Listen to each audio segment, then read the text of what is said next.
ZNS Total Sports is brought to you by 4th Terrace Diagnostic Center.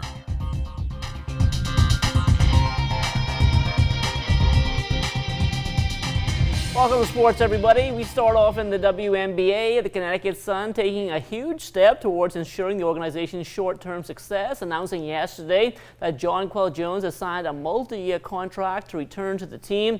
Jonquel's deal is for 2 years and includes a guaranteed $185,000 for the 2020 season. The league's base maximum salary has grown substantially from last year, increasing from $117,500 to $215,000. Now, this past season, Jonquel helped lead Connecticut to its first WNBA Finals appearance since 2005, posting a 23-11 regular season record. She is a two-time WNBA All-Star, and in 2019 was named to the All-WNBA second team. In 2017, Jonquel grabbed 403 rebounds, which set a new mark in league history. And in 2018, for her efforts off the bench, she was named WNBA Sixth Woman of the Year. On to the NBA now. Buddy Hield and the Sacramento Kings scorching hot heading into Milwaukee last night for a matchup with the league-leading Bucks. The Kings had won 6 of their last 8 games. Milwaukee was without the Greek Freak, but they started strong, leading by 14 points after the first quarter. Kings got their act together in the second quarter. They actually led by 1 at the half. Third quarter pretty even, but the fourth quarter was all Bucks. Kings going down 123-111. Buddy 6 of 12 from the field. He went 3 for 7 from behind the three-point arc, finishing up with 15 points and 7 rebounds in 33 minutes off the bench. Now, last night's game was nationally televised on NBA TV, and NBA Hall of Famer Isaiah Thomas took some time out to talk about Buddy's piece of NBA history over the weekend, where he became the fastest ever to reach 800 career three-pointers. When he was with New Orleans, I thought he took bad shots. And just because you're a good shooter, I think you have to learn shot selection in the NBA. And what has happened to Buddy, I think, he's realized what's a good shot and what's a bad shot. And good shooters can make good shots, and sometimes they can make bad shots.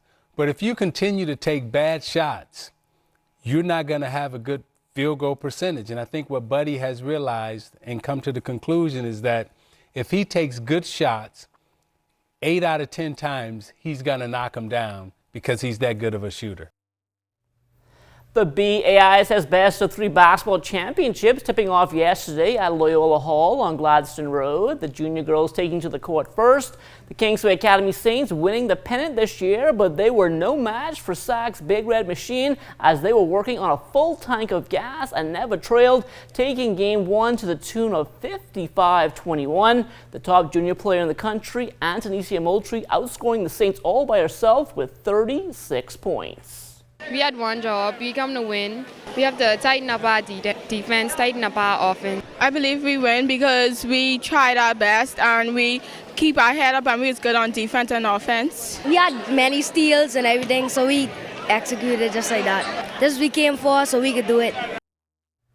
Jumping now to the junior boys, this one much closer between Sac and the Falcons of Jordan Prince Williams. Sac running out to a 14-point lead, only to see the Falcons come back to cut that deficit to 2 with under a minute to go in the ball game.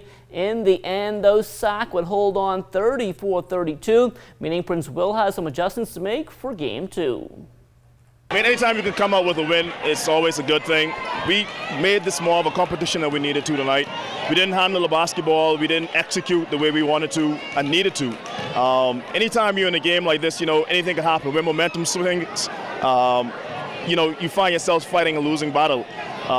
We didn't stay as composed as we needed to. Luckily, some bounces went our way, some shots didn't fall, and we came up with a win. But the effort, you know, not exactly proud of the way we played, but one down, we got one more to go. Our guys just started to get down into what we're doing at the last minute. You know, sometimes as a basketball player, it's hard to come down from a big deficit.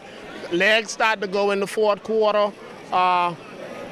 They started to understand late, you know, but I can't blame nobody but ourselves because we make unforced turnovers, you know, miss unforced shots, you know, but I'm sure we'll be better for next time. Sac also taking game 1 in the senior girls series. They rolled over the St. John's College Giants 44-19. The Big Red Machine trying to make it 4-4 when their senior boys took to the court against the Queens College Comets, but QC wasn't having any of it. Comets win 48-38. Game 2 in all series set for tomorrow. Now, the Hugh Campbell Basketball Classic, that is set to tip off next Monday at the AFI League Gym. Later in the week will also be the start of the annual North Long Island Basketball Jamboree. Expecting some 5 islands to come in along with the 2 schools in Long Island. We're looking forward to a great tournament. Yes, it is. It's been going on for over 30 years. It's growing. It's coming back stronger. We got some great competition, and in the last few years, we've had a different champion every year for the last 5 years. What can we expect this year in terms of division? In each division, we're expecting at least 6 senior boys team. We're expecting 7 junior boys team, 7 intermediate team, and we're looking for a great time. And in addition, we're expecting 3 primary school teams. From the college hardwood last night, the Benedict Tigers dropping a close one to Clark Atlanta 70-65. MALACHI MCCOY was 5 of 8 from the field. He finished up with 10 points and 8 rebounds in 21 minutes off the bench. MCCOY and the Tigers now 10-13 on the season, 10-5 in conference play. Benedict, that is off again until next Monday when they host Savannah State. Regular season play winding down in the New Providence Basketball Association. The University of the Bahamas MINGOES looking to make a deep run in the playoffs. The offense is there, but Coach Baca's role knows his team will also have to be efficient on the other side of the ball. We're consistently working on defense. We're trying some new things. The team, we lost a player over the break, and we've gotten a bit smaller. So we got to do some things differently on defense. A little more trapping, a little more aggressive stuff. We're putting some new things in. These guys are responding very well. I'm encouraged.